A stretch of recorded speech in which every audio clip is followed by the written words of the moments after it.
Hello, everyone. Welcome to the Stephen Kingcast, one man's musings on the works of Stephen King.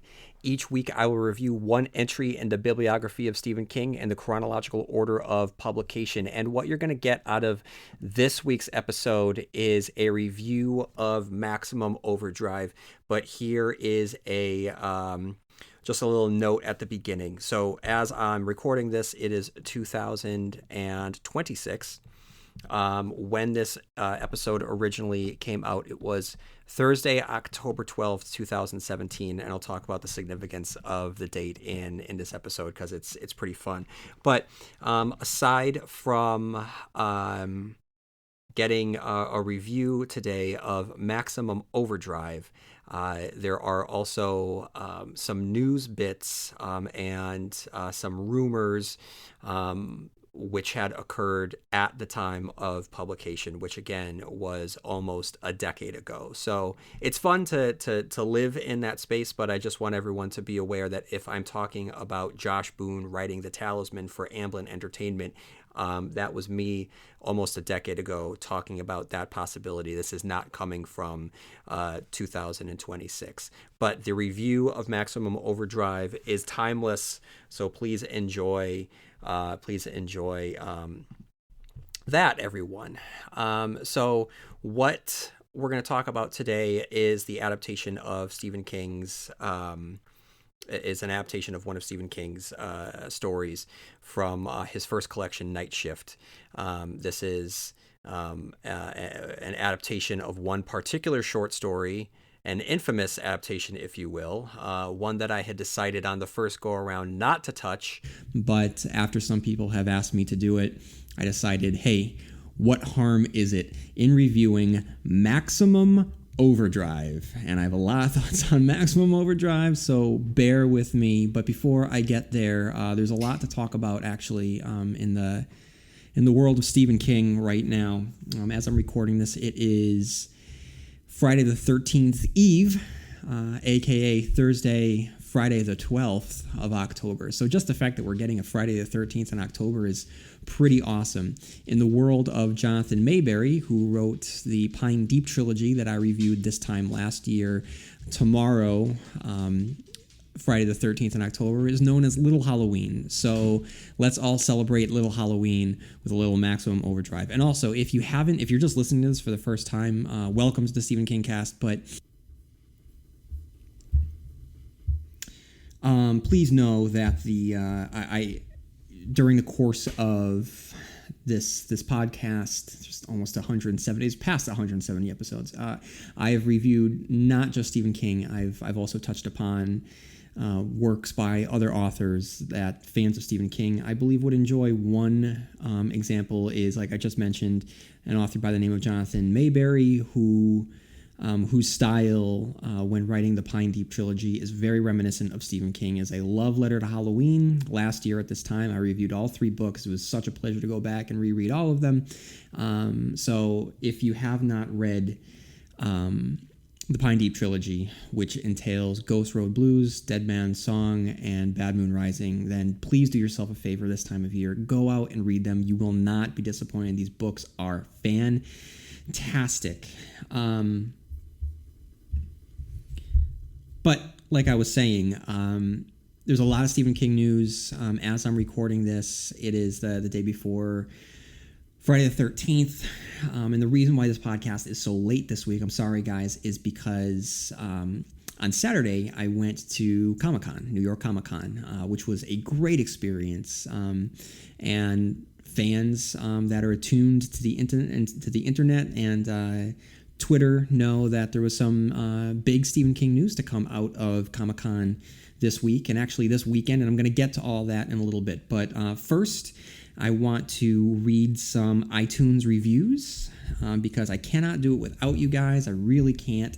I love hearing from all of you, and in order to keep the Stephen King cast towards the front of the search when you type in Stephen King, 2 things help. One is subscriptions to the podcast through iTunes, and the other is reviews on iTunes. So if you have a few minutes on your hands, please do me a favor and write a review. I would greatly appreciate it. Like Andred80, who writes, Stephen Kingcast is a solo podcast by Constant Reader. I typically don't listen to solo podcasts, as the few I've sampled have been poor quality or not entertaining. But Constant Reader does a great job of moving things along and keeping listeners interested. Each episode goes through any King-related news before briefly summarizing the book, story, or adaptations, then delving into analysis of themes, characters, and connections with other Kings or horror texts. It's great that he not only reviews the written works, but also adaptations of those works into film or TV in separate episodes. This way, listeners get a sense of differences between the two. I only recently got interested as the result of the new It movie and listened to the older episodes reviewing the book, since it's been a while since I've read it, but I will continue to listen and relive my memories of the fiction I read so much while younger and may revisit now that my interest has been rekindled. So thank you, Andred80. And then 3 Dean Girls writes, I'm a casual fan of SK, but this podcast has made all SK material so fun to read, listen to, and watch, and revitalize my SK interests. The podcasts go into detail and point out items that I missed on the first read, listen, or watch. I wish I had more podcasts like this for other authors because it's so cool. I've been drowning myself in SK books, audiobooks, and TV or movies. Enjoy this cast and be amazed at what this guy is doing in honor of Stephen King and his fans. You are going to love it. I hope so. Thank you, 3 Dean Girls. Mrs. Price writes, I particularly enjoy the in-depth writing analysis. 3-part discussion of It was phenomenal and hits on the deep cuts, a thorough examination of a difficult book and one of my favorites. Audio is great, starts to feel like you're talking to your smartest friend, although I'm sure we'd argue about the merits of Eyes of the Dragon. Love this podcast. Mrs. Price, thank you for the kind words. I doubt that I am your smartest friend. Thank you for the compliment. And then XJoey21X writes, I just discovered this podcast and I'm so glad I did. Keep up the good work. So thank you, XJoey21X. Then T Manel 1980 writes, my favorite podcast. This podcast is simply the best. Constant Reader is a great mixture of knowledge and entertainment, awesome production quality, and very good insights. One of the podcasts that I drop everything I'm doing to listen when a new episode drops. Thank you, CR, for all that you do. Also, shout out to the furry co-hosts. Haha. So thank you, Team Manel, 1980. So for everyone that's tuning in for the first time, the furry co-hosts are my 2 pugs who sometimes make appearances on the show. They're currently upstairs right now, so they won't be making an appearance on this episode. Arsenic Yellow writes, wonderful, easily my favorite Stephen King podcast. Thank you, Arsenic Yellow. Finny4 writes, strongly recommended for King nerds. Thank you, Finny4. Ghost of a Werewolf, cool name, writes, most legit Stephen King podcast. I can't believe this podcast is free. Thank you, Constant Reader. You are a champion. So thank you, Ghost of Werewolf. Ghost of Werewolf, you are a champion for that awesome handle. And then Rossifier27 writes, go-to podcast for a lifelong Stephen King fan. I've been consuming Stephen King since I read The Shining in 6th grade. This podcast covers all of the massive amount of work Stephen King has produced in a thoughtful and entertaining way. I look forward to it every time there is a new one in my library. Just one suggestion. Maybe a spin-off podcast for your co-hosts. They always have such wonderful anecdotes to add to the conversation. Thank you for putting in so much time and effort into this. You have provided me with and will continue to provide me with hours of entertainment. Thank you, Sai. Now I feel bad that my co-hosts aren't here with me tonight. Maybe next episode I'll bring them down. It does get distracting because they might be sneaking around, eating things that they're not supposed to, trying to get my attention when I'm focused on the podcast. So right now they are upstairs enjoying the merits of a living room that is all to themselves. And I'll do some cuddling with them later tonight. But for right now, it's just me in my basement under a really bright light and my microphone. It's actually kind of a sad image if you think about it, but sorry to bring the podcast way down. Everything's okay. I'm just sitting in my basement among all of the boxes and junk. Actually, the basement is looking pretty good right now. I know that you guys wanted an update on the basement, but we cleaned out a lot of the stuff. And one of the reasons why the podcast might be a little late here and there is my wife and I are trying to put the house on the market and get everything ready for sale. The house is great. I love the house, but the house is not getting any bigger, and my daughter definitely is. And every day that she exists on this earth, she gets a little bit bigger and accumulates more stuff. So this was a wonderful house for us when we first arrived to it as a young couple with one co-host. But as the years progressed, we gained another co-host and then our third co-host. And it's going to be bittersweet, but it is definitely time to move on. There are other houses than these. And I'll definitely keep you guys updated on the status of my basement and the status of me finding a new house. Okay, so guys, like I said, if you have an update, if you have any time on your hands, a review on iTunes would really, really help me out. I would really, really appreciate it. So thank you guys. Up next, I'm going to share some emails because I love listening or love reading the emails that I get. I can't do it without you guys. I love sharing your thoughts. So make sure that you write in at stephenkingcast@yahoo.com, like Shane, who writes, "Hi, I was fortunate enough to discover your podcast through the Stephen King blog, The Truth Inside the Lie. Great blog for King fans this past fall and have been a fan since. Around the same time of discovering your podcast, I had my first child, and your episodes served as a great companion piece to some of those sleepless nights. And even though the kid is on a normal sleep schedule now, I still continuously listen to the podcast. I feel as though we've had a similar Stephen King journey in that I too started reading King when I was 12. I started with Skeleton Crew because I figured a short story collection may be the best segue into adult fiction. As most fans know, the first story in the collection is The Mist, still one of my favorite stories of his. Following that were more modern classic stories such as The Raft, The Jaunt, Survivor Type, Mrs. Todd's Shortcut, etc. I was hooked immediately. After that, I read some of his shorter novels such as Carrie and Thinner and have been reading him since. Our Dark Tower journeys were similar as well because, like you, I was able to read the first 3 novels back to back to back, but after The Wastelands, I had to wait like everyone else for each new installment. And like you, I also agree that even though it doesn't really further the quartet's journey towards the Dark Tower, the main reason the book is polarizing among Tower fans, Wizard and Glass is easily my favorite Tower novel. In fact, it's probably in my top 3 novels of all time. I also live in Massachusetts, and I find that growing up in New England provides somewhat of a kinship with King's stories, as most of them take place here. At least a familiarity that fans outside of New England may not have. Being a fellow Mass guy yourself, maybe you understand what I'm talking about, and I do.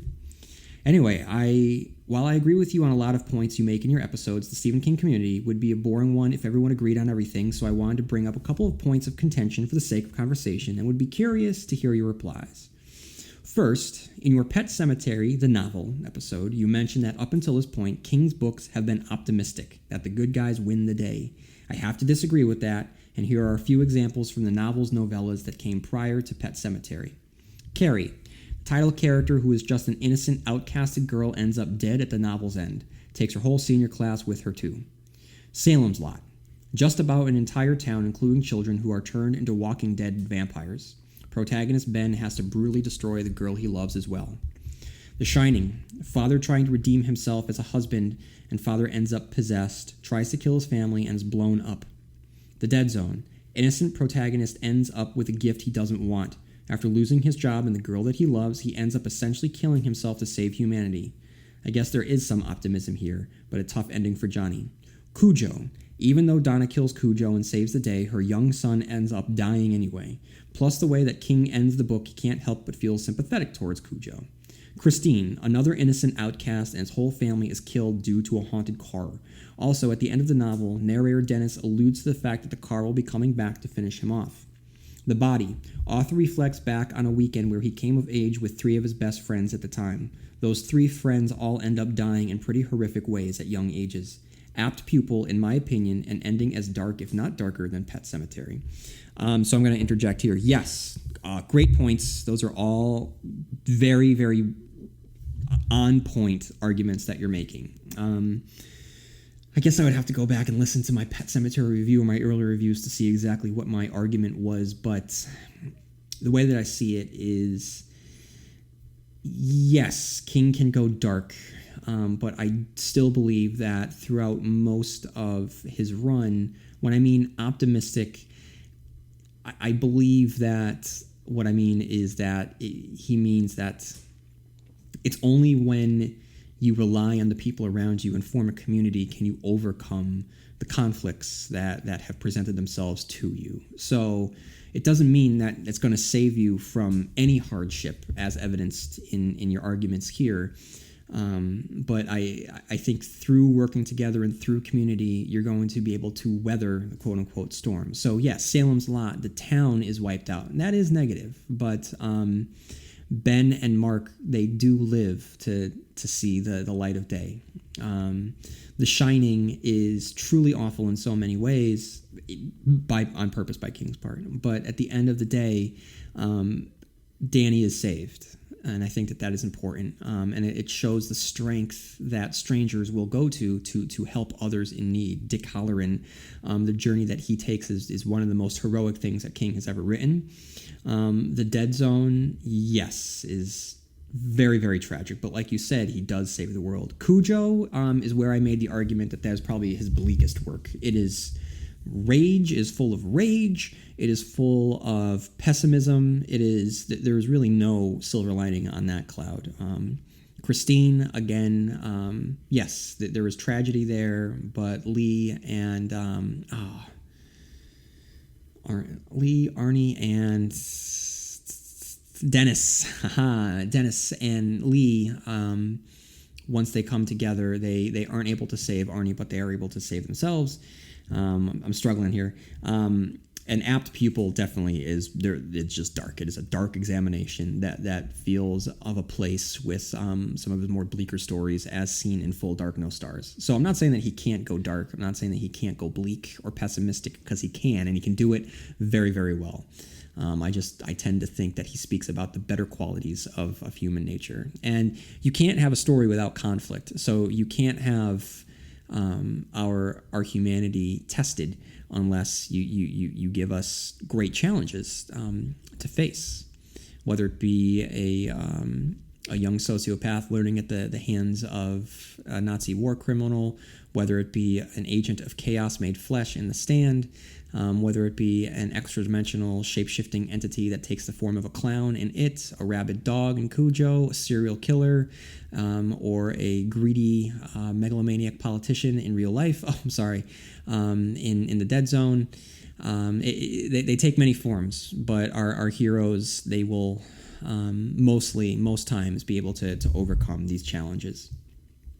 And Shane continues, I guess I've always felt a lot of his earlier novels don't end well for the main characters or provide hopeful situations. Off the top of my head, the only novels prior to Pet Sematary that end on an optimistic note would be The Stand and Firestarter, and even then, it depends on how you look at it. Spoiler alert for Firestarter, but the death of Andy McGee is something that always struck me, even long before. When I first read it, long decades before I had a child of my own. It always got me. That moment where Charlie looks at him and says, "Daddy, you got fat," and then almost immediately after, I think he's shot by John Rainbird. It's awful. It's awful to the way that King teased us. And we wanted these two characters to get back together, and the way that Andy had been denied seeing his daughter, and the fear and the rage that he had, and his impotency in being able to get out, and finally them being able to reunite, only for him immediately to be killed. That's awful. That's George R. R. Martin levels of horrific, mean-spirited tragedy on the part of the author. And so yeah, even though at the end Charlie burns the shop to the ground and goes to live with that kindly couple, I guess you could make the argument, look at what it was robbed of her innocence, and what was unleashed, pure hell. And she lost both of her parents. It is sad. There is hope there, but it is definitely sad. Anyway, my other point of contention is that I recently listened to your top 10 favorite movie adaptations, and while for the most part I agree with your list, I couldn't believe you didn't include The Dead Zone. Not even an honorable mention. What added to my surprise was not only how well done the movie is, but by how much of a positive review you gave the movie when you reviewed it for your podcast. Come on, man. King, Cronenberg, Walken, Sheen, the perfect 3-act screenplay, haunting wintry atmosphere, the musical score, the ice is gonna break. I have a hard time with you placing The Night Flyer or Storm of the Century in there before The Dead Zone. While both those movies are entertaining and pretty good, I've always felt that The Dead Zone is easily one of his best and most underrated adaptations. And yeah, I remember specifically stating in my review of the movie that I said that The Dead Zone is always underrated and no one talks about The Dead Zone. And then yes, you totally have me on there, because as soon as I put together a top 10 list, I did include The Dead Zone, which is shame on me. Shame on me. And that's the problem with top 10 lists always. They are... I have issues with top 10 lists because unless the top 10 list is specifically designed to be either an objective top 10 list or a subjective top 10 list, it makes the rankings moot. You know, I mean, if I were to put together I'm not even sure what it was. Did I say top 10 greatest or top 10 favorite? You know what I mean? Because those are two wildly different lists. If I were to put together a top 10 list of greatest Stephen King adaptations, it might be different from my list of top 10 favorite Stephen King adaptations, because I'm able to look at things objectively. I think I talked about in my review of Gerald's Game, the Requiem for a Dream. Fantastic movie. Incredibly well done. I mean, it is so effective when it does, but I would never, ever say in a million years that I like that movie. I will say that it is a good movie. I will say that it is a great movie. I will say that it is very, very effective. The performances are great. The direction is great. Darren Aronofsky did an incredible job. It sticks with you. It's one that I do not personally enjoy. I can appreciate it cerebrally, but I cannot say that it's something that I like. And so similarly, if I was to put together a top 10 list again, I would make sure that I take the time to separate whether or not I'm making this list based on what I like or what I believe is the best. So I would need to go back and really look at what I said in those top 10 episodes that I did. And maybe I'll be able to do revisit those at some point, because there are more and more adaptations coming out, and it'd be interesting to see if the It movie that just came out, Chapter 1, is on there. It'd be interesting to see if I put Gerald's Game on there. 1922 is coming out in a couple weeks. It'd be interesting to see if that is in there. And I'll get to some more adaptations that are coming down the road after I'm done with the emails. So thank you for writing in, Shane. Like I said, guys, I can't do it without you. That's the only email that I'm going to read tonight. And so, like I just said, this is a big time for Stephen King news. It just seemed that in the wake of it, you're hearing about Stephen King every day, that there's some Stephen King news. And this weekend wasn't any different. So let's start with the news on the book tour. So if you do not know, Stephen King has recently written a book with his son Owen King, and it is on my shelf next to my bed. I am not far in it. I'm like 20 pages. The 20 pages that I've read, I'm really invested. I really enjoy it. It's just I just don't have the time or attention at the moment to really focus on that. So a review will come. I believe that when the review comes, it'll look more like a review of The Fireman that I did, written by Joe Hill, than of like the 3-part It review that I did. I don't think that's going to have quite that level of analysis. It's going to have my thoughts, definitely. I will back up my my arguments with evidence from the text, but it's not going to be nearly as in depth. So Stephen King has written that with his son. They're currently on tour, and it's just really awesome, by the way, to just look at that cover and just see those two names on there, and then just to know, of all of Stephen King's accomplishments, just to know that he's able to collaborate like this with his son, is who he has written poems about.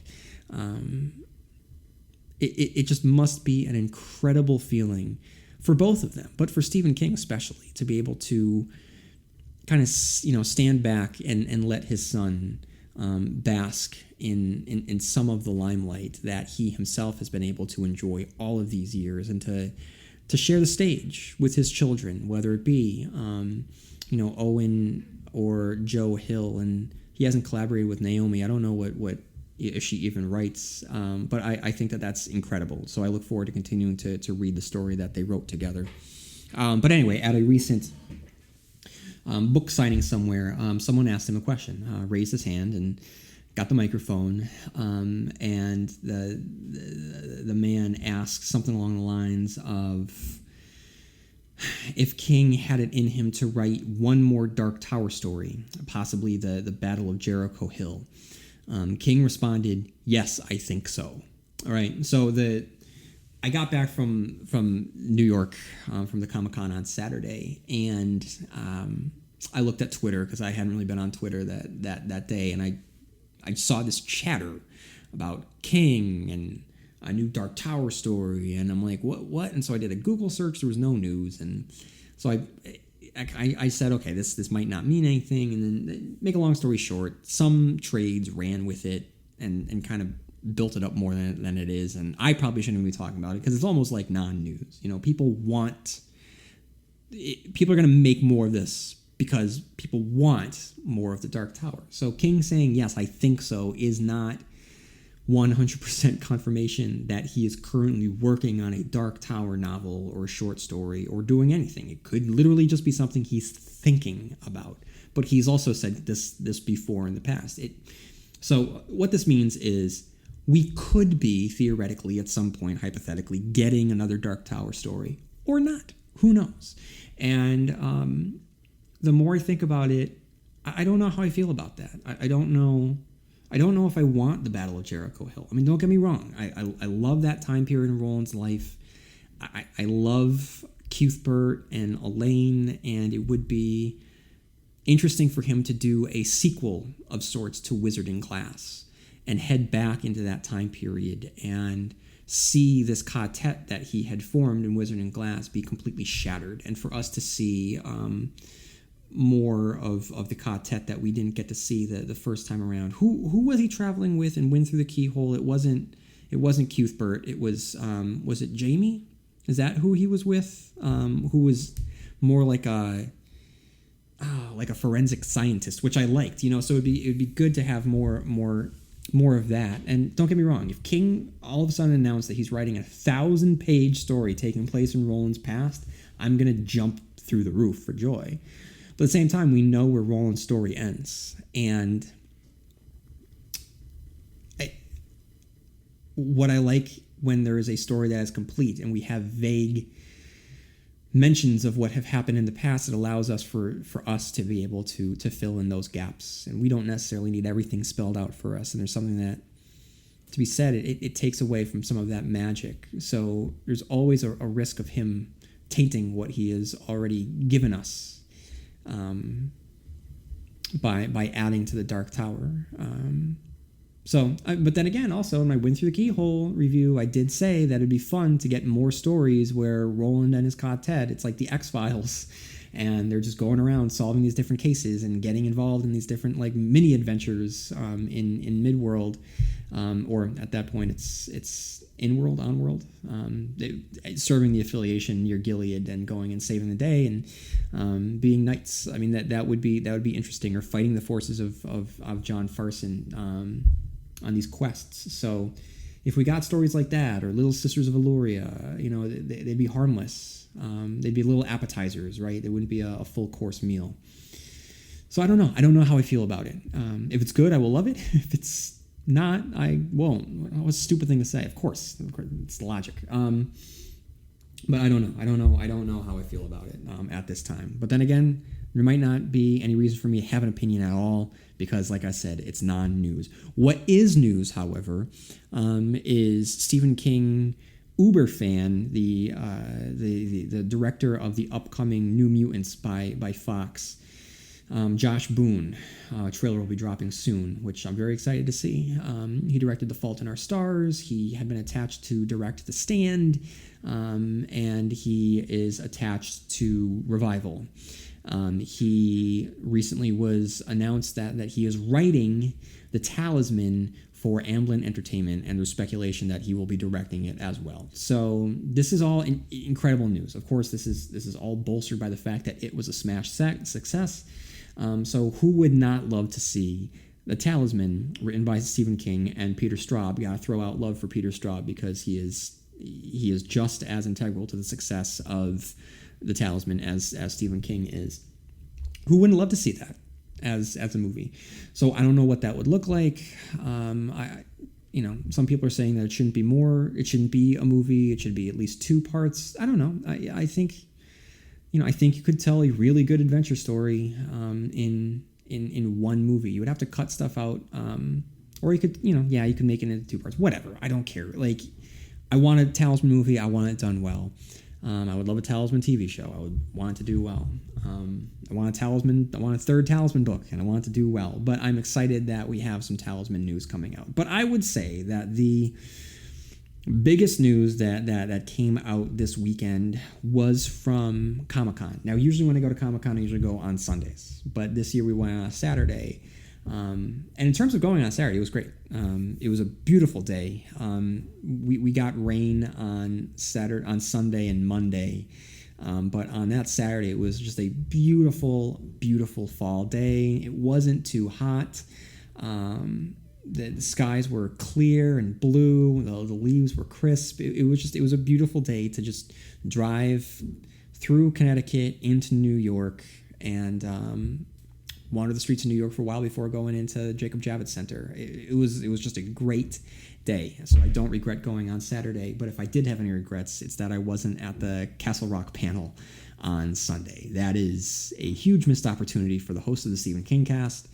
I really wish that I had been there to see that on Sunday, because they showed the trailer, which of course, everyone was able to see online, and showrunners Sam Shaw, I believe his name is, and Dustin Tomlinson, they were able to talk about their vision.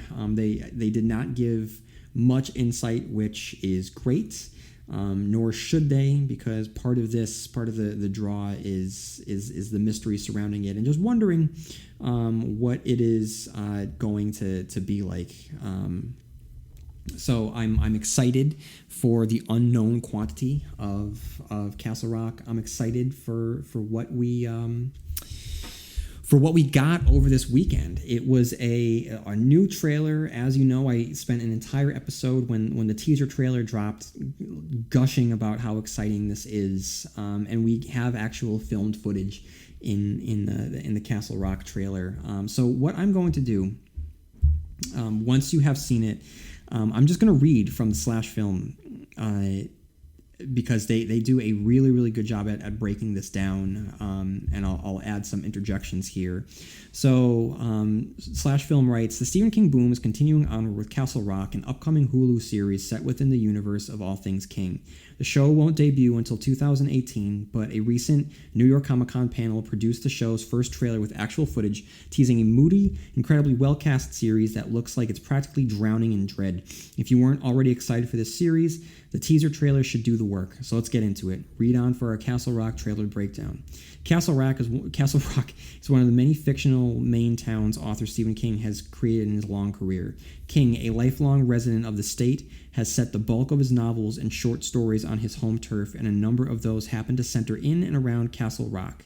By the way, this is written by Chris Evangelista. By the way, I want to give him some credit. Location-wise, Castle Rock is located somewhere in the real-life Oxford County, although in King's works it's referred to as Castle County and includes other towns like Castle Lake and Castle View. Other King novels like Cujo, The Dead Zone, The Dark Half, and Needful Things are all set in Castle Rock, while the towns mentioned in nearly 24 other King works.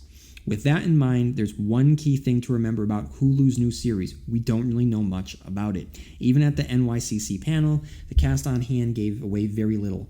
What we know is that the series is set within the world of Stephen King's books and will even feature several characters from several of King's short stories and novels, although which characters is still a guarded secret. Here's the official synopsis. A psychological horror series set in the Stephen King multiverse, Castle Rock combines the mythological scale and intimate character storytelling of King's best-loved works, weaving an epic saga of darkness and light played out on a few square miles of Maine woodland.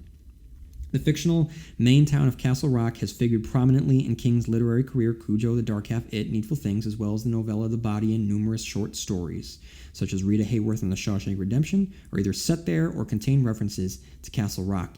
Castle Rock is an original suspense thriller, the first of its kind reimagining that explores the themes and worlds uniting an entire King canon while brushing up against some of his most iconic and beloved stories. Looking for an escape? Try Ghosts in the Burbs, a podcast that began as a collection of stories about the people of Wellesley, Massachusetts, and the ghosts and monsters who haunt them, and expanded to include cozy scares in other suburban settings. Ghosts in the Burbs is written by me, Liz Sauer. These stories include no gore, no extreme horror, and no ads, ever. Just cozy, creepy escape. Find Ghosts in the Burbs wherever you listen to podcasts. The Castle Rock trailer does what most good trailers do. It teases and entices without giving too much away. It also looks suitably creepy, and holy crap, what a cast this thing has. My only qualm here is that the show won't be out in time for Halloween, which would have been perfect. Now let's take a trip to Castle Rock and see what we can learn. The trailer opens with an overhead shot of a street at night. Now, I'm going to interject here. Based on what I'm seeing, it looks like this overhead shot probably was filmed in Orange, Massachusetts, because this summer they did some casting calls for some extras in Orange, which was going to just serve as some of the footage and location of Castle Rock. So Slash Film continues saying, it looks more industrial and city-like than the small town feel that Castle Rock gives off in Stephen King stories, but it's appropriately ominous. And I am going to interject again. I do agree with that. Castle Rock, I should say that in a lot of the It reviews, people have been referring to Derry as a small town in Stephen King's works. Derry is not a small town. It's a city. Derry it's been a stand-in for Bangor, which is a city, and Castle Rock has always been that quintessential small town. So this looks like it is merging the two, or who is to say that this actually is Castle Rock at all? I mean, in Fargo, even though it's called Fargo, not every location in the show takes place in Fargo. So we could be actually seeing another one of Stephen King's towns. There's nothing to say that this actually is Castle Rock. Or it could be Castle Rock. I'll get to that in a little bit, because Castle Rock in King's earlier works was your quintessential small town. But in later stories, it starts to move away from that. So if this series is following the trajectory of what King has been doing with Castle Rock, we actually might be seeing some Castle Rock building up, and seeing, in one of the most recent Castle Rock stories, there's a Walmart there. I can't remember the name of it. It was in the Bazaar of Bad Dreams, a dark, mean little story. But so I can't imagine Walmart living in the world of Needful Things. But Needful Things was credited as being the last Castle Rock story. So it's literally not the last Castle Rock story, but maybe in a sense of what Castle Rock had been. It was the death of this small town, and maybe just Leland Gaunt opened the doors for that small town magic to truly depart, and it just becomes like any other town / small city.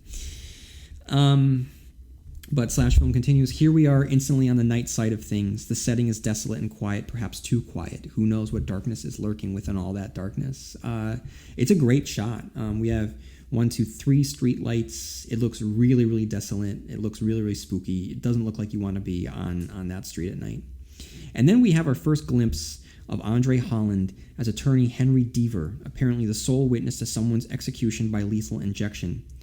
Holland's character has been described as a death row attorney, so he's likely witnessing the execution of one of his clients.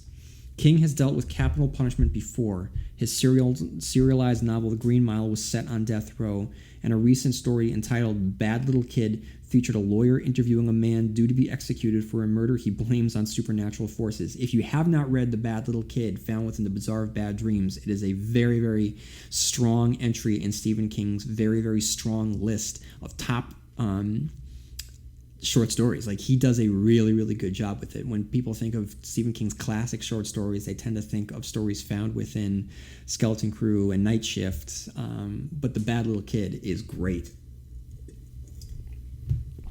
And he continues, Henry Deaver isn't a character from any other King work I'm familiar with, but he's apparently going to be our main character, and with an excellent actor like Holland playing the part, that's pretty damn exciting, and I agree. Speaking of Holland, the next shot we get of him in the trailer is from the front, as the camera slowly zooms around him as he looks out at something we can't see. He's also standing in front of a boarded-up building, which might hint at Castle Rock in decline, which is what I was just talking about. And we see not just a boarded-up Castle Rock, but there's looks to be what might be a homeless man sitting on the stoop of one of the buildings, and this just does not feel like Castle Rock. However, like I said, in later Castle Rock stories, we started to see more of this decay. King's novel Needful Things was originally listed as the last Castle Rock story and ended with a large portion of the town being destroyed. Towns in decline or nearing their sudden destruction is a running theme of King's. His novel It is filled with moments regarding the doom of the fictional town of Derry. The next shot involves water trickling down old stairs. This could be blood, but it's flowing a bit too quickly for that, so I'm guessing it's water. This again could be another callback to It, which involves two major floods, one in the past that sets the story in motion, one in the present at the end of the book that nearly destroys the town. Perhaps I'm drawing too many connections between Castle Rock and It, but this next shot of someone removing a weathered missing child poster throws off serious It vibes. There were even several prominent missing child posters featured in the new film adaptation. The shot here is too quick for us to get a sense of just who this missing child is, but the fact that the poster has been packed away in a box and looks clearly warped suggests this is something from the past that will come back to haunt the present of the show. Melanie Linsky, who appeared in another Stephen King adaptation, the miniseries Rose Red, makes her first and only appearance in the next shot looking foreboding and goth as hell. Linsky is a phenomenal actress, so just her presence alone elevates this entire thing. She's playing Molly Strand, a real estate agent with a rare medical condition. Molly's real estate business is apparently struggling, what with all the spooky goings-on in Castle Rock. I don't know how many murder houses she sold, Linsky said at the NYCC panel. The tempo of the trailer quickly begins to pick up speed now, with imagery coming faster. One reveal comes on top of the other, cutting quickly from a cop peeking into the trunk as snow falls, which gives a bit of a Vargo vibe, to a dusty old piano being played, to Holland entering a ruined room where possibly the same piano is seen, having crashed through the ceiling of the kitchen. The one theme that keeps reoccurring here seems to be time and decay, be it in the form of that abandoned building Holland's character was standing in front of, or this dilapidated home he's now inside. For you young folks reading this, the object here is what we used to call a VHS tape. They used to play movies. Wild, right? They weren't normally on fire, though, like this tape here. This tape is aflame atop a tree stump as someone stands just off camera watching it burn. The question that arises here, what's on that tape? Perhaps it's an old copy of Stephen King's directorial debut, Maximum Overdrive, which will be reviewed in a few minutes here on the Stephen Kingcast. What's on the tape? And the person who owns it had just enough of that crap. Here a boy stands in front of those familiar King tropes, the ominous-looking house. From the color of his hoodie and pants, it's clear that this young man is the one who was burning the mysterious VHS tape in the previous shot. Is this Holland's character Henry Deaver as a child, or someone unrelated? If it is supposed to be a younger Deaver, that would certainly explain why he has such an archaic object as a VHS tape, which would have been a whole lot more common when Holland was young. Spooky basements are common in Stephen King works, but this shot is the first bit of the Castle Rock trailer to give me pause. We see a threatening figure in a nondescript mask lurking in the shadows, and sure, that's creepy. It's just not very Stephen King, if you know what I mean.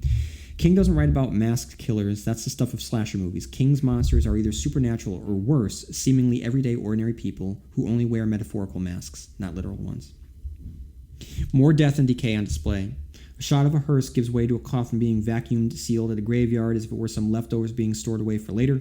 After conducting a bit of cheerful research, I found this is not a really common practice. In fact, a highly sealed coffin can lead to some rather disgusting results.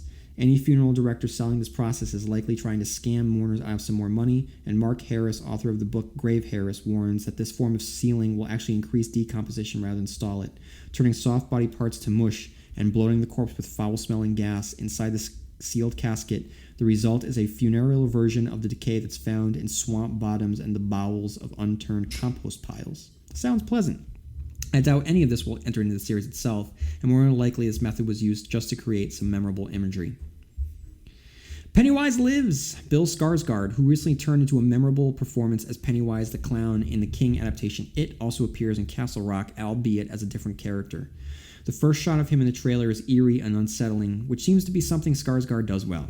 Skarsgård is playing a death row client of Holland's Henry Deaver.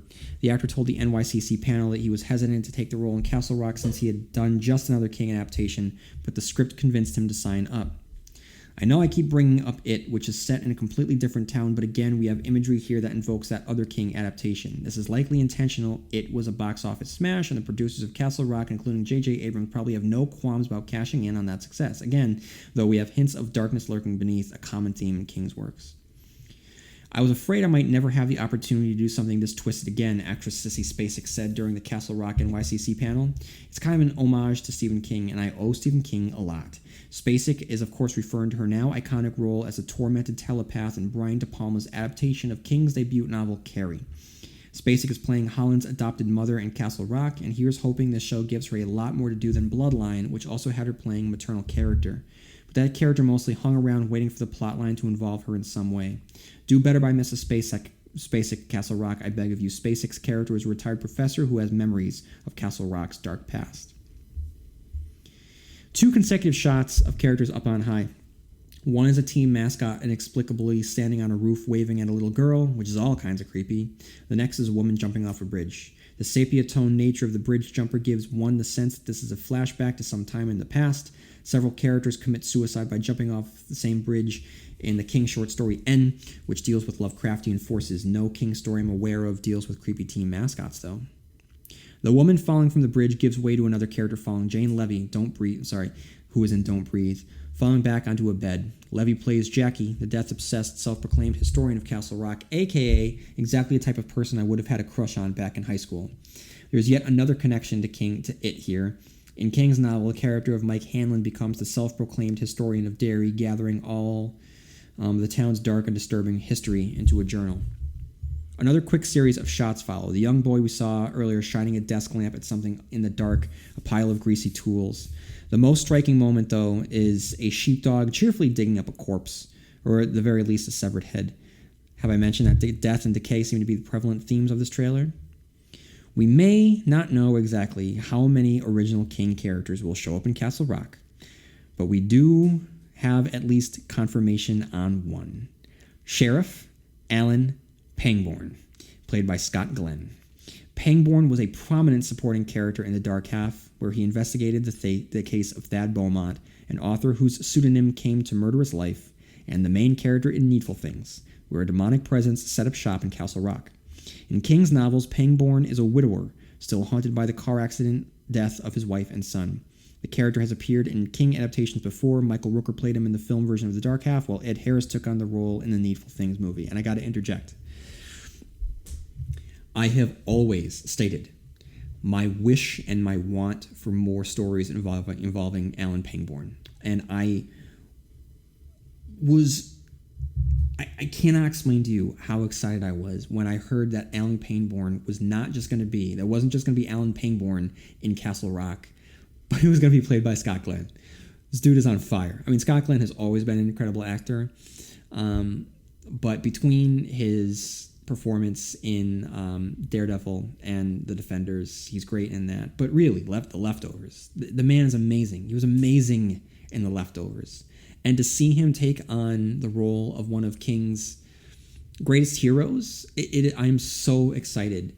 And the look that we get, I don't know. To me, this one shot makes me feel like he's at a funeral. He's standing before a podium. It would not surprise me to know that he is giving the eulogy of someone, probably the person that is being vacuum sealed. I don't know what we're going to get out of Scott Glenn as Alan Pangborn, but I cannot tell you how excited I am to see that. That is great. And then we have Bill Skarsgård peeking out of rectangular holes is apparently a new running motif in King adaptations. Just as Skarsgård peered out from the drain as Pennywise in It, here he peers out from a slot in his prison cell. Not a lot of context here, save for the fact that Skarsgård has really creepy eyes and knows how to use them. A quick succession of shots. Holland's character spray painting some glass, a car going off a bridge, the dog looking mean. The spray painting bit can't help but remind one of Twin Peaks' Fire Walk with Me, which featured the now iconic moment where Dale Cooper finds "Let's Rock" spray painted on a windshield. The barking dog may instantly make someone think of Cujo, King's most famous novel about a rabid killer dog, which was also set in the town of Castle Rock. Take note, though, Cujo the dog was a St. Bernard. This is a Rottweiler. They're completely different breeds, so don't get your doggos wrong. As the trailer nears its end, things pick up considerably, growing more and more intense. Spacek with a box cutter, Skarsgård approaching a fire, two characters in the woods, one with a gun pointed at his head. There's also someone in a bathtub, and a dead neo-Nazi laid out on a morgue slab. Things are clearly very tense in Castle Rock, and while there's not enough material here to get a clear sense of what's going on, we can draw a few conclusions. For instance, this reveals that the Skarsgård character, locked away on death row, gets out at one point. He appears to still be in his prison garb, which hints at a possible escape. For the man pointing the gun in the foggy woods, that could be Glenn's Alan Pangborn, who is ex-law enforcement and would therefore logically have a pistol. Cut to black, and a character, I'm 95% certain it's Skarsgård, gives voice to the audience by asking, "You have no idea what's going on here, do you?" This quickly cuts to a car, likely the same car we saw going off a bridge a few seconds ago, slowly sinking into a body of water. A bumper sticker on the car reads, "Shawshank Department of Corrections." Shawshank, of course, is the prison from The Shawshank Redemption, the film based on King's short story, Rita Hayworth and The Shawshank Redemption. Shawshank must be the prison where Skarsgård awaits his fate on death row. Overall, this is a solid, creepy trailer. I personally would like to know just a little bit more about the series, and I hope that with J.J. Abrams working on the project, it doesn't adhere too strictly to his mystery box method. Nonetheless, as a diehard Stephen King fan, I can't wait to see this thing. So, guys, I echo everything in that article, and I do want to give props to Slash Film. Slash Film is a website that you're going to get quality news and analysis and reviews written by very, very well-balanced analytical minds that love cinema and the audiovisual medium. So if Slash Film is not on your radar, please make it a point to bookmark slashfilm.com and make sure for sure that you listen to the Slash Filmcast and then Slash Film Daily as well. I haven't listened to Slash Film Daily, but the Slash Filmcast is the podcast to beat. It's a fantastic treat every week, and you'd be doing yourself a disservice if you did not listen to Dave Chen and Devendra Hardwar and Jeff Kanata week in and week out discuss the latest movies and what they've been watching, and it's fun. It's just a fun, good podcast. So I want to thank Slash Film and Chris Evangelista for writing this very well put together breakdown of the trailer. The trailer, like I said, it looked great. I'm very excited for Castle Rock, and it's after again, here I go talk about Twin Peaks again, but after watching the Twin Peaks: The Return, and though we live in an age of binging, the 18 episodes, which was 14 or 15 weeks, however many weeks it was on, it was such a treat being able to watch it every week. So I'm getting more and more excited about going back to the model of just being able to watch one episode a week. And if this was launching on a Netflix or an Amazon, we would just be able to watch every episode in rapid succession and not be able to wait and anticipate the next episode. So the Hulu model of being a little bit more old school and dropping every week, I'm excited about. And I'm excited to see what we have in store next for Castle Rock. Very, very excited. All right, guys. So now it's time.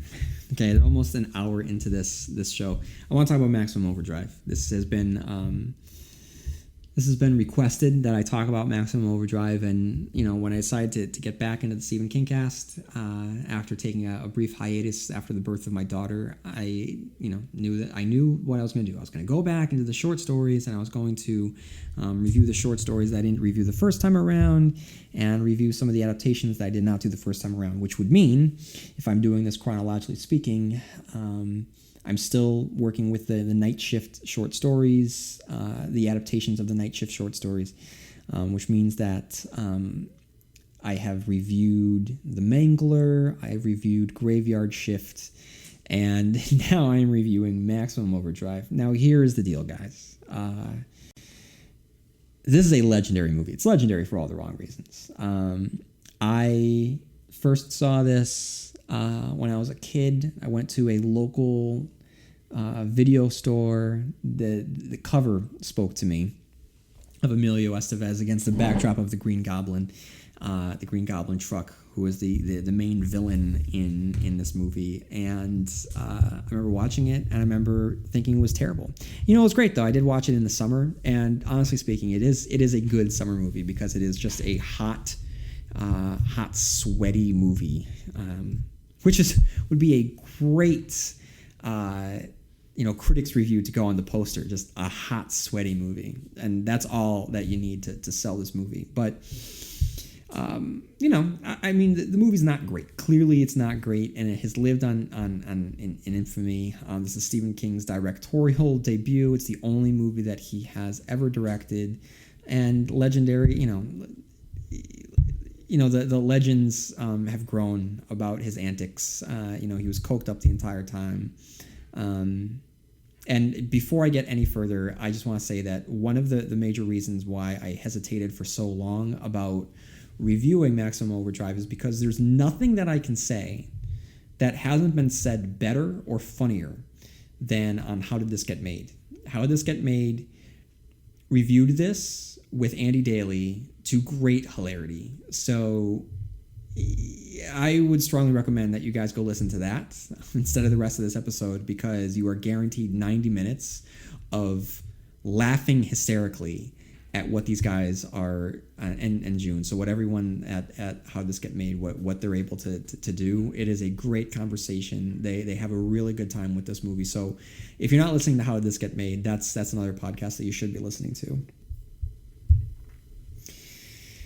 So this movie is so legendary that there is a script that has been written called Maximum King, which was written by a screenwriter by the name of Shay Hatton. So there is a list every year called the Hollywood Blacklist, and this is a list of the most buzzed about, the most liked, unproduced scripts that go throughout the film community, that are swapped around by executives and producers and whatnot. And there were actually two scripts about Stephen King in the last year or so that made the Hollywood Blacklist. One is about Stephen King. It tells the story of Stephen King as a a man, in his 20s, when he was first starting out, when he was struggling as a young parent and husband, living pretty much in poverty with Tabitha, and working as a teacher and drinking at night and writing Carrie. And that is one of the scripts that was made. But the other script is called Maximum King. And this was described as an outlandish, surreal imagining of how in 1985 Stephen King wrote and directed his horror classic Maximum Overdrive. And this I have not read the scripts. I have heard from people that have read the script who have fallen in love with it, that it will never get made, but if it did get made, it would be an incredible experience. Maximum King. So Maximum Overdrive has inspired at least a movie that will never get made, that I hope one day actually will, about the wacky antics of a coked up Stephen King directing this movie. So let me get to the Wikipedia summary of Maximum Overdrive before I get any further. Maximum Overdrive is a 1986 American science fiction action horror comedy film written and directed by Stephen King. The film stars Emilio Estevez, Pat Hingle, who also is in the TV adaptation of The Shining, Laura Harrington, and Yardley Smith. Screenplay was inspired and loosely based on King's short story Trucks, which was included in King's first collection of short stories, Night Shift. Maximum Overdrive is King's only directorial effort, though dozens of films have been based on one of his novels or short stories. The film contains black humor elements and a generally campy tone, which contrasts with King's somber subject matter in the books.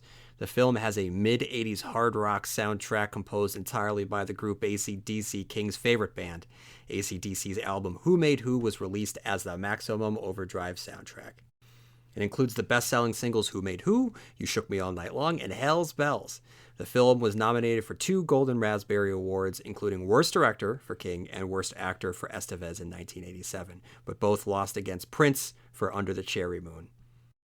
In 1988, Maximum Overdrive was nominated for Best Film at the International Fantasy Film Awards. King himself described the film as a moron movie and stated his intention to never direct anything again soon after. King considers the film a learning experience. So here we go. As the Earth passes through the tail of a comet, previously inanimate objects suddenly spring to life and turn into homicidal weapons. In a pre-title scene, a man, King in cameo, tries to withdraw money from the ATM, but instead it calls him an asshole, and he whines to his wife, King's real-life wife, Tabitha. Chaos soon begins as machines of all kind come to life and begin assaulting humans.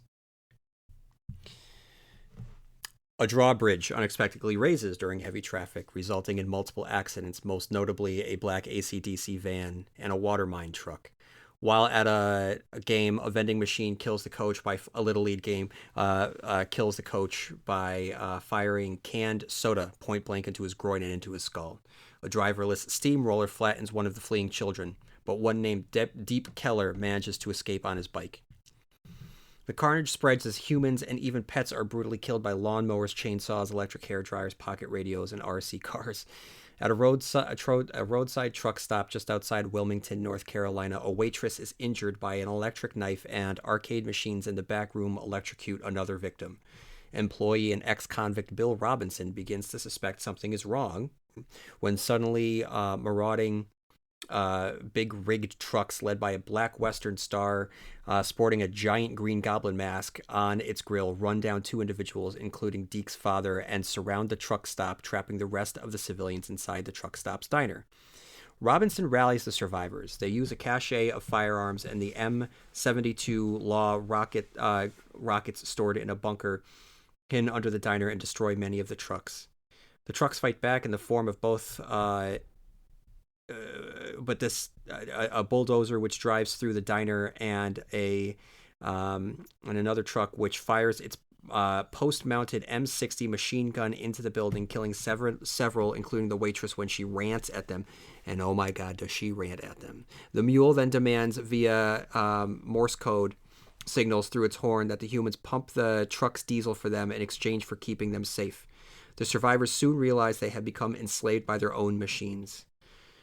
Robinson suggests that they escape to a local island just off the coast on which no vehicles or machines are permitted. During a fueling operation, Robinson sneaks a grenade into the mule vehicle, destroying it, then leads the party out out of the diner via a sewer hatch to the main road just as the trucks demolish the entire truck stop. The survivors are pursued to the docks by the Green Goblin truck, which manages to kill one more trucker after he steals a ring from a female corpse in the car. Before Robinson destroys the truck once and for all with a direct hit from the rocket launcher, the survivors then all sail off to safety. A title card epilogue explains that 2 days after the machine's rampage, a UFO was destroyed by a Soviet weather satellite conveniently equipped with a Class 4 nuclear missile and a laser cannon. All right, so on to the review. We begin this movie with a shot of the stars panning down to Earth, strange green contrails beginning glowing around Earth's atmosphere as the following text shows up on screen. On June 19th, 1987, at 9:47 a.m. Eastern Standard Time, the Earth passed into the extraordinary diffuse tail of Rhea M, a rogue comet. According to the astronomical calculations, the planet would remain in the tail of the comet for the next 8 days, 5 hours, 29 minutes, and 23 seconds. I mean, so as they said on How This Get Made, that is an extremely long, dense title card to give information. There's so much information, it's like a parody. We then cut to Wilmington, North Carolina, where we begin to see the effects of the takeover. And rather than the machines immediately And rather than the machines immediately start demonstrating aggression towards humanity, they demonstrate a wise-assery as they begin to spell out insults at people walking by, including Stephen King himself, who the ATM refers to as asshole. AC/DC kicks in. Between the music itself and the title card, this is gloriously 80s. King gives us establishing shots of cars passing by, and two bridge operators fail to realize that the levers in the control room begin to move by themselves, causing the bridge to rise.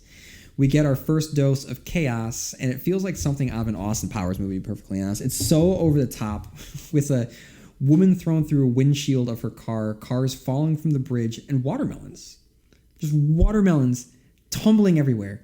There is no pacing to this. There's no escalating tension. It's just shots of carnage because King focuses so much on the watermelons.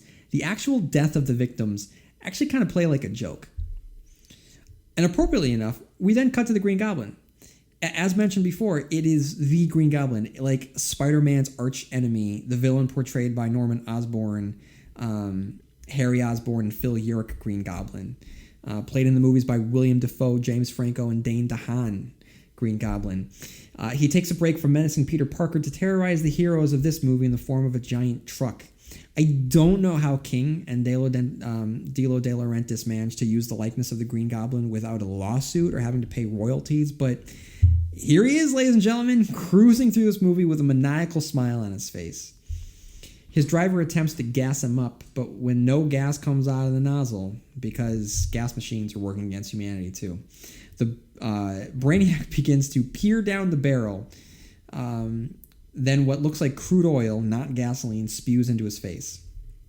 A synthesizer's rendition of the famous psycho chord strings play out as the man clutches his face and screams in death wails. And I'm not sure if, like anything else in this movie, if this is supposed to be scary or humorous. But whatever its intention is, it's undeniably funny. We then meet the random collection of customers and employees at the truck stop that'll serve as our setting, including the boss, Pat Hingle, Commissioner Gordon himself, Emilio Estevez, the cook, and a young Gustavo Fring. Of course, I am speaking of one of the greatest characters in all of television history, who was one of the villains of... Kind of hard to call him a villain, but just an incredible character on Breaking Bad. Gus is tempted by an arcade game and is quickly electrocuted. The synthesized psycho strings come back when the electric knife slices up the cashier's arm and Emilio is able to put it out of its misery with a hammer. Elsewhere, a Little League baseball coach suffers death by soda can. A vending machine takes out its rage on him by first nailing him into junk before a throat slam, followed by a cranium-crushing blow.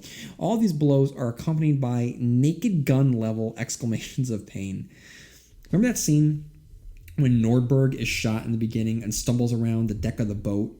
That's what this sounds like. The evil Coke machine, though it might have claimed the life of the coach, it's not skillful enough to claim the life of one of the players, who, rather than running away, throws up his catcher's mask to block any projectile soft drink.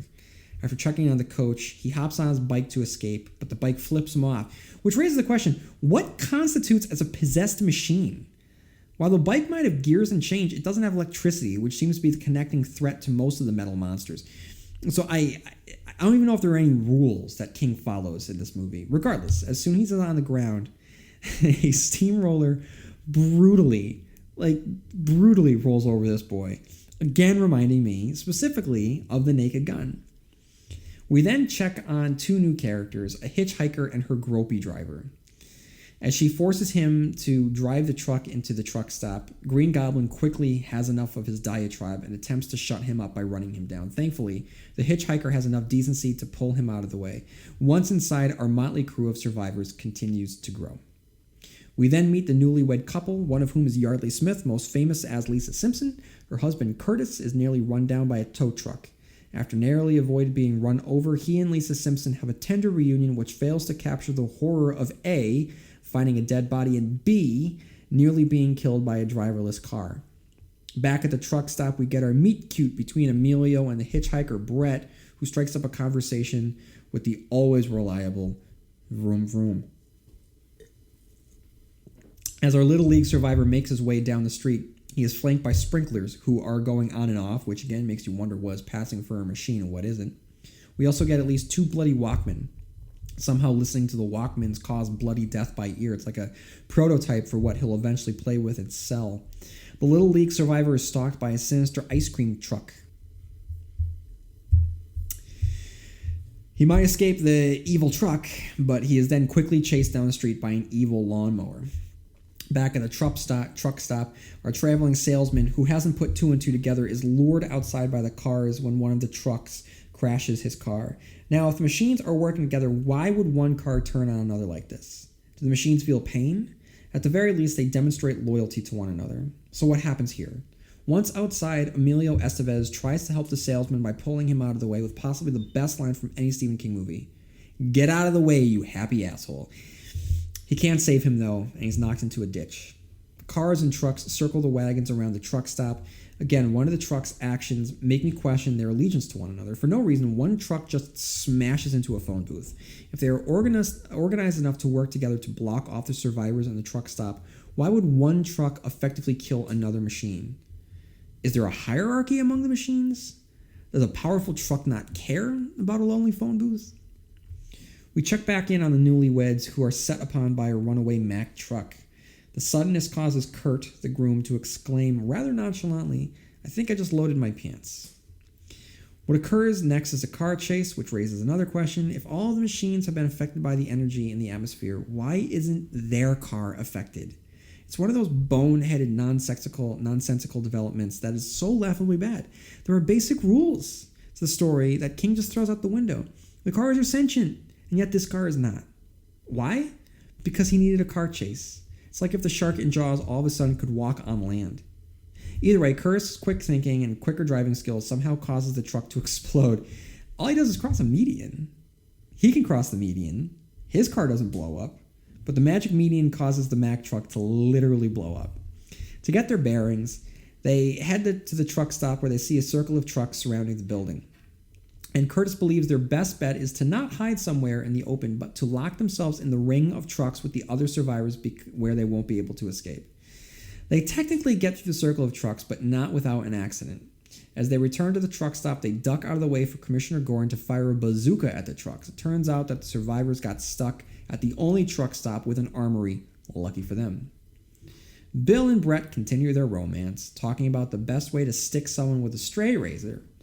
Bill takes a bathroom break where one of the survivors is having a moment on the toilet, and it sounds like Dreamcatcher in there. It is nothing but gross, wet, sloppy farts, and he lets on that the boss has a ton of guns and weaponry down there. He catches Bill and Brett checking it out, and Hendershot lets Brett in on Bill's troubled past. This turns her on, because the next time we see them, she tells him, "You sure make love like a hero." Now, she keeps on calling him hero. Why is he a hero? I mean, the script positions him as the hero role, but he hasn't done anything overly heroic. After this conversation, he comes up with a plan to get them off the land and into the ocean, but before that, why was she calling him hero? Up next, I mentioned this earlier, we get the epic rant. One they memorably lampooned on how this get made. So I'm not even going to attempt to do it justice. Just go listen to it. So for those of you who know what I'm talking about, it is the "We made you" speech from the waitress. It is a wonderful bit of overacting. It's one thing to hear it, but you really need to see it with all of the flailing arms and jumping up and down and giant facial expressions. I'm telling you, this is really well worth watching the movie. That's the thing. The movie is awful. It's an awful movie, don't get me wrong, but it's one worth watching for moments like this. The "We made you" diatribe, it's so good. Eventually, Bill and Curtis attempt to rescue the Bible salesman they hear screaming from the ditch. Before they get him, Deke, our little leaguer, arrives to discover the mud-slicked man who promptly dies. Deke joins the group and is promptly told the news of his father. The next day, a tractor and machine gun truck arrive to the truck stop to begin terrorizing everyone. The tractor knocks out the front wall. Pat Hingle fires a bazooka in response, which reveals why the machine gun vehicle is there, to being shooting back. I don't know what I mean by that, I'm sorry. And not only is Pat Hingle promptly murdered, but so is everyone standing around dumbstruck. The waitress has had enough and reprises her "We made you" speech. No one wants to hear it again, including the machine gun, who dispatches her before she can get going again. With the bodies mounting, The machine's end game is revealed through Morse code. They need gas and instruct the humans to fuel them up or die. We then get a fueling montage, more unbelievable than the idea of evil machinery itself. The survivors dramatically drape themselves over the trucks as they swoon in exhaustion. Now, I get it. It's like I said at the top of this review, it's hot. It's a busy day. But the idea that we have to believe that it's literally sapping all the life from them, it's a stretch too far. Bill isn't tired enough to enact his plan of blowing up the machine gun, however. It makes you wonder why he didn't do that at the beginning, before all the trucks were gassed up. So I set the trucks up, lure one, just one, into a truck stop where it explodes. And the other trucks just drive off. While on the run, trying to keep inconspicuous, while hunkered down by a fast food restaurant, the human's location is given away by a burger menu who begins shouting, "Humans here." Deke then slowly approaches it and blows the menu away with a machine gun. Now, if he had to shoot it to keep it quiet, then it means they value the secrecy that silence affords them. So what's the best solution when faced with a loud, inanimate object alerting your presence? A louder one, naturally. It is the reason why I am not a fan of the Daryl character on The Walking Dead, because in a world where silence is your best weapon against zombies, you have this quote-unquote cool character who is most identified by one of two things. One is the crossbow, the other is his motorcycle, which kicks up a lot of noise as he rolls down the road. They don't ride around on bicycles, which don't make any noise, and would be able to maneuver very effectively around zombies. No. Dude just chugs down the highway in the back roads on a motorcycle. And this is nothing against Norman Reedus. It's just what they have done in this world. It always takes me out whenever I see him hop on that bike. Anyway, so are we led to believe that the machines are communicating through sound? Do they literally speak to each other?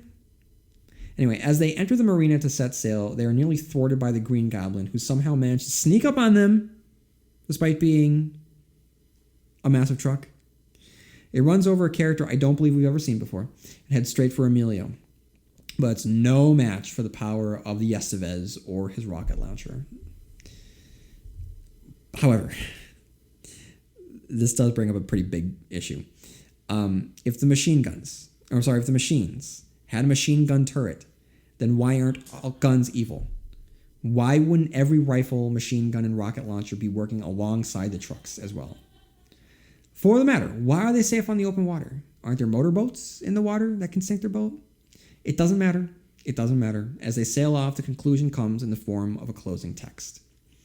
2 days after, a large UFO was destroyed in space by a Russian quote-unquote weather satellite, which happened to be equipped with a laser cannon and Class 4 nuclear missiles. Approximately 6 days later, the Earth passed beyond the tail of the Rhea M exactly as predicted. What does that mean? What do you mean exactly as predicted? And that's the end of the movie. And why is there a UFO in this all of a sudden? None of this makes sense, by the way. What is causing the trucks? Is it the comet? Is it the UFO?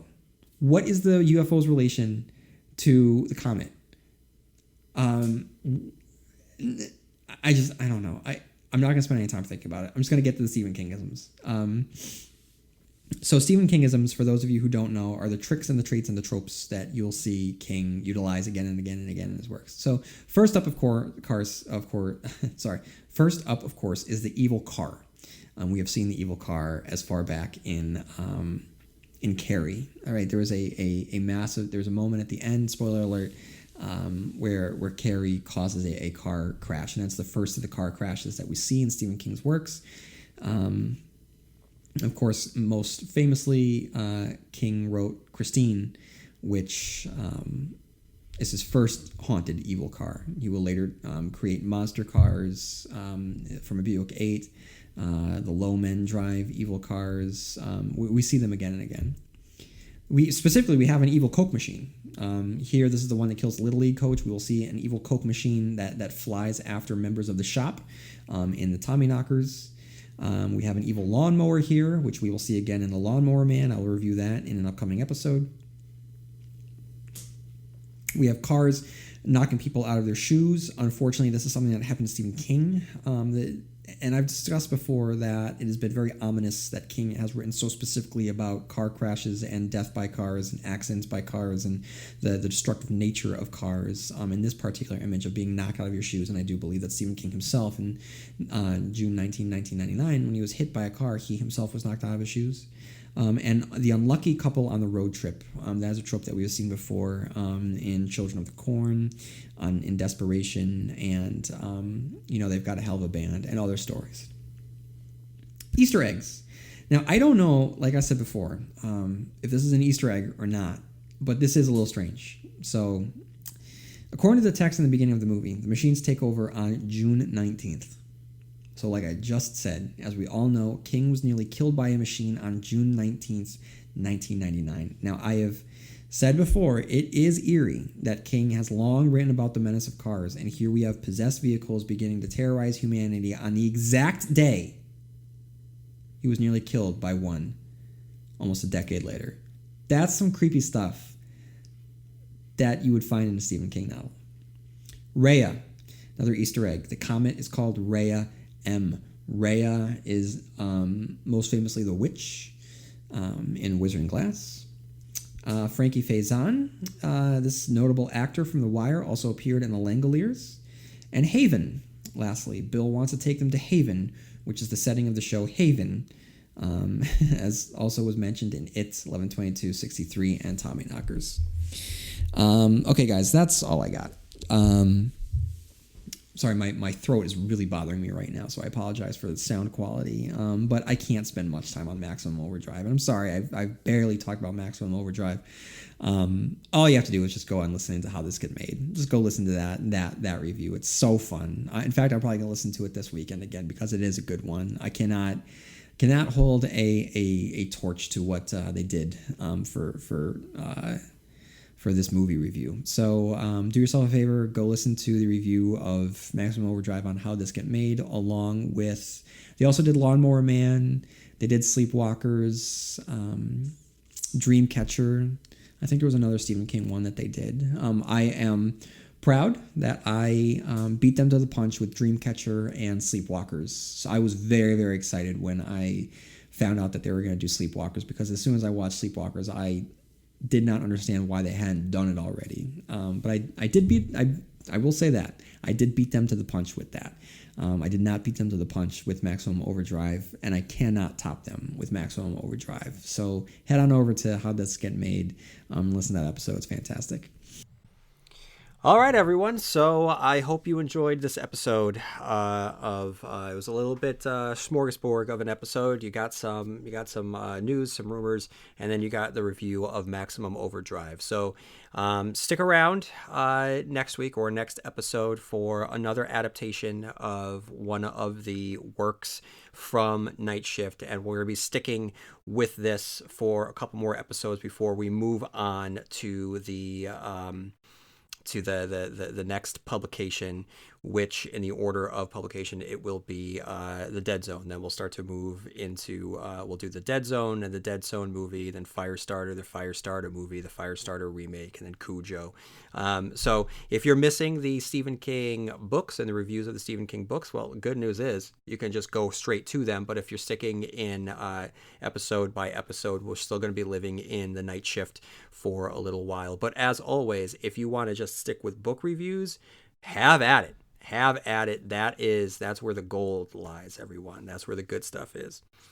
All right, everyone. Follow me on Blue Sky, on Facebook, on TikTok, on Instagram. Leave a review on Apple Podcasts. And as always, the biggest thing is please write into stephenkingcast at yahoo.com for all of your thoughts related to Stephen King and what you like about, let's talk about Maximum Overdrive. If there's anything that you want to talk about on an upcoming episode, feel free to do that.